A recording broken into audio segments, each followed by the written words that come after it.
Welcome back to the channel and welcome back to some MMA news.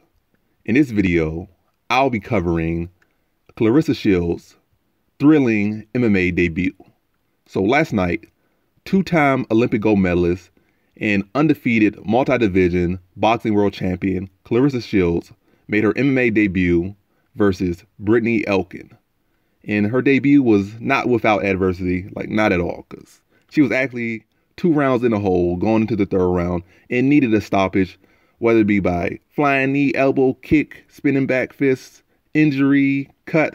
She needed that fight to be stopped, and she needed her to be the one stopping the fight for her to get her hand raised in her debut. So the fight was definitely with adversity. But Shields was able to, show grit, show heart, and be able to just fight her way through and do what needed to be done to get that 3rd round stoppage. And she actually got the stoppage on the ground. Trial and error, showed a lot of, this is her first fight, showed like a lot of greenness, but showed the intangibles, the heart, the grit, the will. Cardio was on point as well. And yes, she did show that she had been training, and what she has been showing for a good while on her YouTube and Instagram and just in media in general, like that she's been working with at Jackson Wink or Winklejohn MMA, whatever it is called now, but she's been putting in the work. But yeah, showed that she's still, she is what she is. She's a debuting fighter, a lot of raw talent, and it's going to take a lot more repetition and stuff to, become a full-fledged mixed martial artist. But she went out there and won her MMA fight, showed some skills and showed the results of hard work, and that hard work paid off, and that heart paid off, and the will of a champion. So how the fight went: 1st round, filling out, then Claressa Shields started to let the hands go, and as expected, Elkin looked to take it to the mat, and then Shields defended well. But the thing with this one, as far as Shields falling down 2 rounds, was that she would pursue the fight a little too much. It wouldn't disengage, so she would defend a takedown and then continue to try to land punches, and that would give her a takedown. And then when she would even kind of be in a 50-50 position on the ground, she would continue looking for ground and pound while her opponent would be looking for positional control.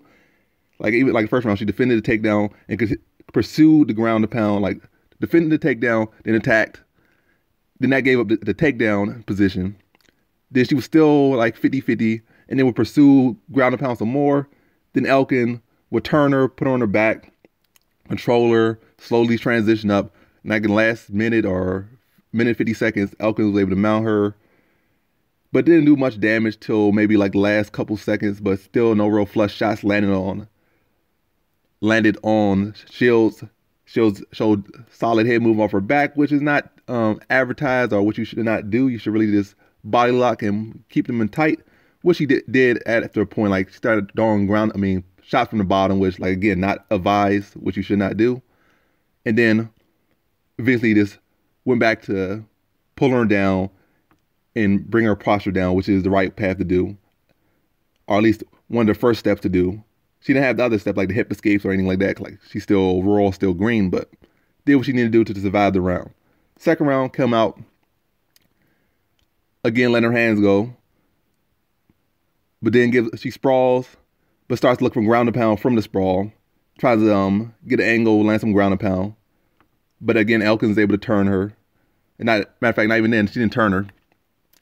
Then Shields is able to get Elkin on her back. But then from that position, in the scramble right there, she tries to jump and land punches, jumping punches right into Elkin's guards. And from there, Elkin is able to take her momentum, carry her over the top. And then from there, control her for a large portion of the round, and really had her mounted from the 2-minute mark, or even with 3 minutes left in that round, and really started landing some ground and pound. Again, nothing flush, but it was in the mounted position for a large portion of that round. And again, Shields trying to throw up punches from the bottom, but able to survive. Then again, go back to, what you should do, especially if matter of fact, for anyone, but especially if your ground game's not there to really hip escape or try to go for leg locks or any other type of submissions, or go for sweeps, go for underhooks or anything from that position, like a green fighter that doesn't have, just the BJJ there.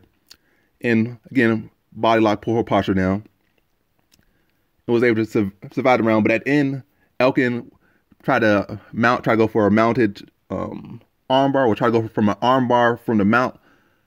But from that position, Shields was able to intelligently defend, escape, and actually land some ground and pound. I think this was foreshadowing the stoppage right there, because had Elkin was able to escape, get to top position, have like a side back mount, land ground and pound on Elkin. And Elkin was slow, like, for the last 30 seconds of that second round, land some heavy ground and pound on the temple of Elkin, like probably 5, 6, 7 shots on Elkin's temple. And she was slow to get up after that, at the end of that second round. Probably took her like 5, 6, 7 seconds, which doesn't sound like a lot, but for MMA, that's a whole lot of time to be just down and then to walk so slow to her corner, like looking at the ground like she wasn't all there. Third round starts. Elkin, Shields lets her hands go. Elkin again tries to go for a takedown, but this time Shields make the right move, sprawls solidly, fully secures the sprawl position, and get her hips out the way. Then is able to take Elkin's back, land heavy ground and pound. Elkin is trying to get the angle, trying to turn the position, but this time Shields is unrelenting with the ground and pound, hips heavy. Elkin not able to get up underneath her, still trying to, get that position, but not intelligently defending herself. Takes probably more than 20 consecutive unresponded shots from Shields. Yes, and the fight gets stopped. And yes, she might not have been fully out or even out, but when you're not intelligently defending yourself, the ref has to just step in, because that's part of the MMA rules. You got to intelligently defend yourself. Yes, you might got amazing chin or amazing this, amazing heart, but you got to intelligently defend yourself. And after at least 20 unresponded shots, the ref stepped in and Shields got her hand raised. And amazing debut for Claressa Shields. Yes, you might want a more just flawless victory in your debut or something, but sometimes wins like this are better, because she was literally in just about all the worst positions you can be in, especially for your debut, especially as a boxer coming in, not even a person that has like 5, 6, 7 fights, a person who's literally a boxing world champion, making their first MMA fight, their first transition, and to be in the mount position for that long a time combined or in general in a fight, and to be able to rally and come through underneath a Brazilian Jiu-Jitsu brown belt. She's not a black belt, brown belt. And then, like I said, to be able to rally is very impressive. So I was definitely impressed with her debut, and I feel like this is a fight she'll definitely go for. If she just went out there and just knocked out Brittney Elkin, it would have been good. It would have made highlight reels, probably made her a lot more money, got her a lot more attention, probably.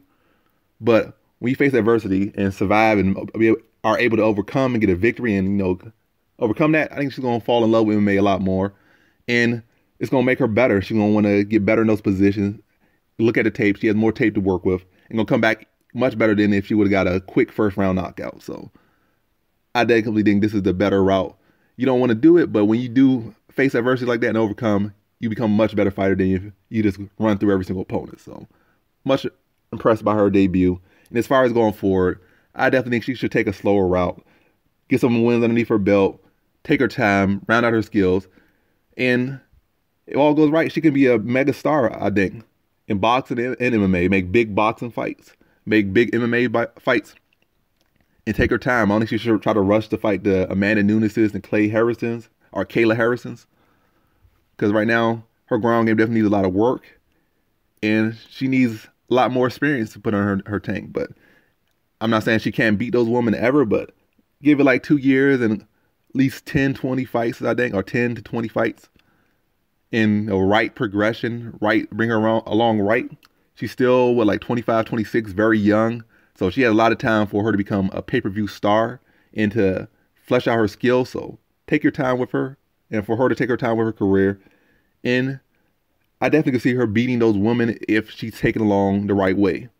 And if they stick around for her to get the time she needs to be the fully fleshed out fighter that she can be, and be the fully fleshed out star that she can be. And that's my thoughts, and that's the news for this video. Thanks for watching. Like, comment, subscribe, and come back for more videos. Peace.